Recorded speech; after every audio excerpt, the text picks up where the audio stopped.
Hey folks, today I want to share with you some YouTube channels that are in the toy and Transformers related categories that inspired or influenced in some way the way I go about making videos for this channel. All of these are part of my regular routine. I watch them weekly. I subscribe, and I'll tag them in the description and the comments so that you can easily find them. And then you can judge for yourself whether you want to bring them into your routine. And I'll show you a flavor of what it is they do through still images. I'm not going to show actual video because I don't really know what the etiquette is. I'm new to all this, and um, at least I'll assure you that I'm intending this with the utmost respect and appreciation.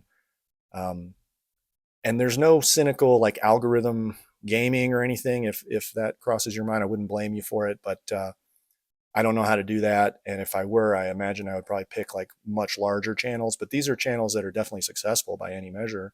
But they're not like million subscriber type channels. There are some bigger ones out there that I'm certainly familiar with. But I was really thinking about the channels that influenced me, that like really left a mark on me. And so I just want to share that with you. You might find a new channel that you like, but also you learn a little bit about me through the process. So let's jump into it. After the Transformers and toy channels, I will share a couple of non-toy, non-Transformer related channels that also influenced me. Those happen to be mega channels, so I'm actually not going to tag them because that would feel a little bit like gaming the algorithm or something. But similarly, I extend the utmost respect to those two. Like they really did influence me, and I look at those channels as like examples of what good is, of what is possible. So let's jump into it here. And in no particular order, we'll start off with Bobby Skullface. I think he's best known as a masterpiece and third-party masterpiece reviewer. And I think he's really respected for being very balanced in his approach, meaning he doesn't pull any punches. He'll tell you what's good and what's not so good about a toy. And I try to take some influence from that. He's got a great series called Versus that you can check out where he'll evaluate two pieces, right? The same character, but from two different companies, and give you a really well-rounded view of which one you might want to consider investing your money in. I also love that he involves his kids in his videos. I've taken some influence from that and had my kids cameo here and there. His kids will cameo and they participate in the reviews, kind of evaluating, which one looks better, which one feels better. I think that's really cool. He kind of broke the seal in my mind about whether that was an okay thing to do. He's also done some great historical retrospectives. He's just so knowledgeable about Masterpiece. So I've learned a lot from his videos about like the history of Masterpiece, where over the timeline that they changed from more of a toy reality-based aesthetic to a cartoon-based aesthetic, how they started to standardize the scale, and then even where third parties started jumping in with really strong entrants that kind of changed the bar for all of Masterpiece, including Takara. And then more recently, in the last few years, he's had this great series called Collection Critique, where he and his panel of buddies are um, evaluating people's collections that they've submitted, right? Like, so the audience, the viewers are submitting pictures of their collection, and then Bobby will advise on how to make them look more professional. And he generally steers, I think, more towards that, like really uh, museum quality kind of aesthetic where there's a lot more space. They definitely push back against crowding. They advise good lighting, vertical height management, like between the toys and the shelf above it. All these things, even like the mismatch sometimes that you see between a high quality piece on display versus kind of cheap shelving, and how that can create a little dissonance in your eye. So he has a lot of advice about that, and he himself creates amazing displays. He does these dioramas that kind of showcase his philosophy on display. And I mean, the proof is in the pudding, right? And it looks really good. So next up is TJ Omega. I believe his name is Tyler. And he's like an encyclopedia of Transformers knowledge, kind of equally adept at modern mainline and vintage G1. Um, Also between toys and media, like just really well-rounded, both breadth and depth. I think he started off as a toy reviewer, but I really got to know him through these historical retrospectives that he does on the most unexpected and creative topics that you just wouldn't believe. So, for example, he went through the unresolved cliffhangers, right, in the storylines of the Transformers. I never would have thought of that as a thing to look into, but once I saw it, it clicked, right? I realized like, wow, I'm super interested in that. So he kind of showed me that obscure, kind of arcane things for the right audience can be very interesting. And you might have noticed on my videos that sometimes we're covering some pretty obscure stuff, but for the right audience, like many of you are, and I am, it clicks, right? Tyler's also actually got a great series called The Toy Store Life. So his day job is working in a vintage toy store. And he's got these great anecdotes of people coming in trying to sell their collection, or um, in one case, a kid came in and like damaged the box of a vintage Barbie or something. And then he had to explain to the parent or the grandparent, like why it's not just about the toy being intact, but damaging the box is a problem. Um, Sometimes he films from the toy store. So he's got this day job that many of us may have actually dreamed about. So I always thought that was pretty cool. And next up is Deluxe Baldwin, and I believe his name is Matthew. He does reviews and news, and he's one of the less common reviewers who focuses on legend scale toys as well as the micro scale. So companies like New Age, Magic Square, and Dr. Wu, or as he says, Dr. Woo Woo Woo. Every time I hear Dr. Wu, I think woo woo woo. Um, I love that stuff. So that's one of my hobby tracks, my collecting tracks that I focus on is also that scale. I remember when before New Age, there was DX9 doing the War in Pocket series with my, mini Dinobots, and I think they had a mini Soundwave, and these were like approaching masterpiece quality, but a lot less expensive and taking up a lot less space. And then when New Age showed up with that first Bumblebee, I think it was called Flipper, then it just blew up, and I was in. So Deluxe Baldwin covers these toys pretty consistently. So that's one of the things I love about his channel. And you'll notice that I've covered World's Smallest several times in my videos. Another thing I really like about his reviews is towards the end of each review, he actually gets down on the floor in the carpet, like at his house, with toys surrounding him and does his wrap up. And there's something I really like about that. Um, it like it kind of reminds us of what all this stuff is connecting us to, that kind of feeling, that vibe we had when we were kids, because we all did that, right? We were laying down in the carpet on the floor with toys surrounding us. And he's not afraid to make that connection, right? To show that sort of childlike glee at messing with these toys, even though he's a successful adult, right? I mean, he's got none to prove to anybody, and there's no reason why you can't enjoy getting down on the carpet and messing around with these little works of art that we're also enamored with. This is something I really respect that he does that, and it helps kind of remind me, like, why am I doing this? Well, and you've heard in some of my personal stories about the toys, but I enjoy, revisiting those old feelings and those old memories, and I think you do as well. So, anyway, great channel. Hope you'll take a look at it. And you probably expected this one to come up, and that is Toy Polloi, which I believe his name is Dave. He's based in the UK, and this is, I mean, as far as I know, the best toy repair channel on all of YouTube. It's absolutely outstanding. He does a lot more than Transformers. Like, clearly, I'm very focused on vintage G1 Transformers, but he does a lot of Transformers.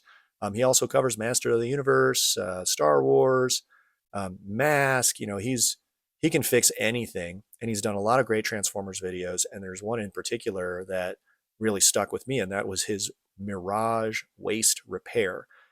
It's actually one of the reasons I have not put up a Mirage waist repair video yet, because he's already got one and it's great. And I've used his technique. I've done it at least like 8 times now, and I've gotten a little better at it each time. And I think when he did it, I don't know if that was the first time he had done it, but like him, as I've done it, I was kind of discovering little details for how to make it better. Like little clearance issues here and there. So now I feel like I've got it down pretty well, and it was pretty ingenious, right? It's the one with Legos. He would use Lego pieces to fabricate a new waist axle to replace the one that was there originally, that was so brittle and thin and just wasn't remotely strong enough to deal with the forces that were coming from that die cast. But all his repairs are really clean, really successful, and very creative. He uses styrene sheets, polystyrene, I guess, that he buys to fabricate new pieces when he doesn't have them. But then he also has done all the classic stuff like pinning and, using lighter fluid to remove stickers. So, definitely highly recommended. He's been around for a long time. And I will eventually do a Mirage waist repair, but I've been conceptualizing like a slightly different approach to that particular fix. that might be a little more accessible to like the casual restorer, but for a really top quality job, honestly, Dave's approach is fantastic, and I still use that. And last up among the toy channels is Toys Are Russ. And Russ is based out of the UK, and he's got a complete vintage G1 collection. And it's more than just having one of every figure. He's got the variants too, right? So he goes into the toy variants, the packaging variants, multi-language. It's really astonishing because some of this stuff is not well documented. Or if it is documented, you're just kind of reading about it. He can show you in-hand examples, really comparing these different variants. And you've heard in my videos where I try to cover variants. I can't do it to the degree that Russ does it, but I'm in part influenced by the way he covers it, and I try to bring that in. I mean, every variant you can imagine, like the original Megatron that had that sort of dull gray, the blue legs, of course, Bumble Jumper, blue-eared Cyclonas, the metal-chested Combaticons. But then you've got ones like the Redfoot Seiji Prime, which is among the most rare of the Prime variants. Um, you've got that E-Hobby purple Galvatron release, that was cartoon decorated back before cartoon decos were really a thing.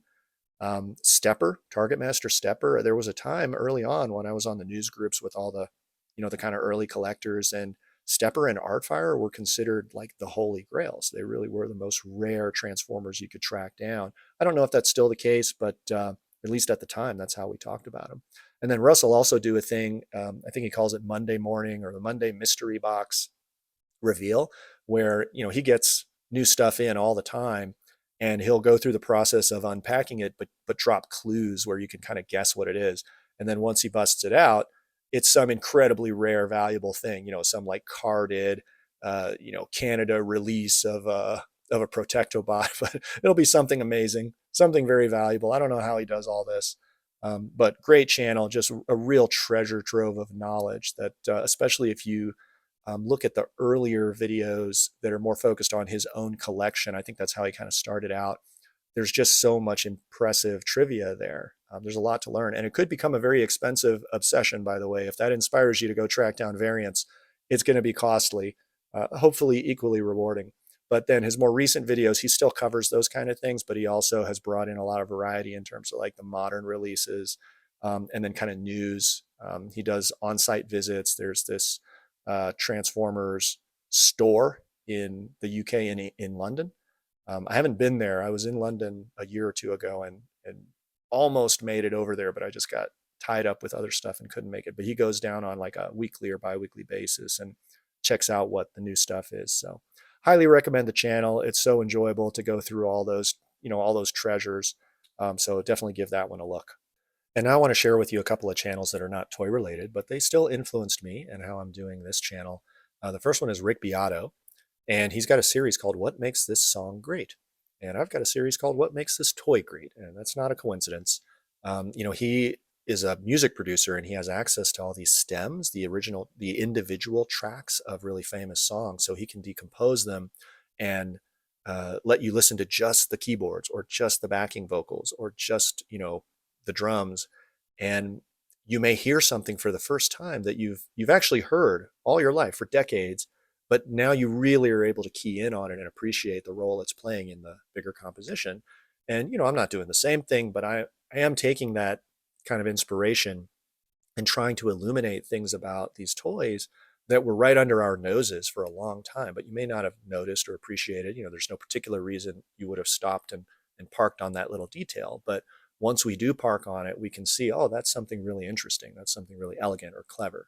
So love his channel. I had seen a lot of the videos. He covers a lot of popular music. It could be Alanis Morissette or, Foo Fighters or things like that.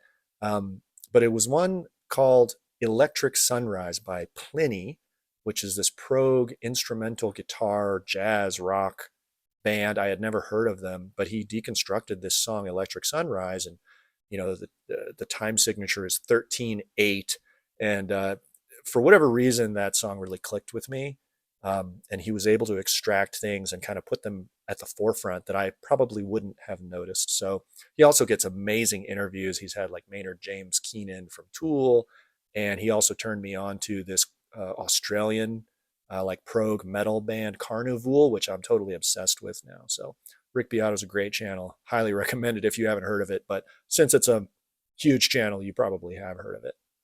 And last one of the non-toy channels is called Wristwatch Revival. And this is a wristwatch repair channel. And the gentleman's name is Marshall. He does these astonishing restorations of vintage watches that are really beat up, right? They're Omegas, they're Rolexes. He's a great teacher, so he does this, very meticulous, methodical narration, um, overhead view, very up close. I've taken some inspiration from that, although his production value is so much, so far beyond what I can do. His videos are so beautiful. Definitely check him out. I think there's something in common, like in the intuition or the psychology, if I could say that, of people who are into wristwatches or vintage toy restoration or auto repair, DIY home improvement, that kind of thing, just to understand how things work, how they fit together, and what's the right way to address it, right? And so Marshall does a great job of explaining all that, and I hope you'll give it a shot. Take a look at Wristwatch Revival. And those are the channels I wanted to share with you. Even though I don't know any of these folks, I've never spoken to any of them, and they don't know me, their channels have had a meaningful influence on portmanToy, and I really appreciate it. I love their work. So I hope you encountered at least one that you had never heard of today, and maybe it will enrich your experience of the hobby. Be sure to say hi in the comments. Let me know what channels you like to watch. Maybe you'll turn me on to one that I hadn't heard of. And as always, I hope you found this information useful, and we'll see you next time.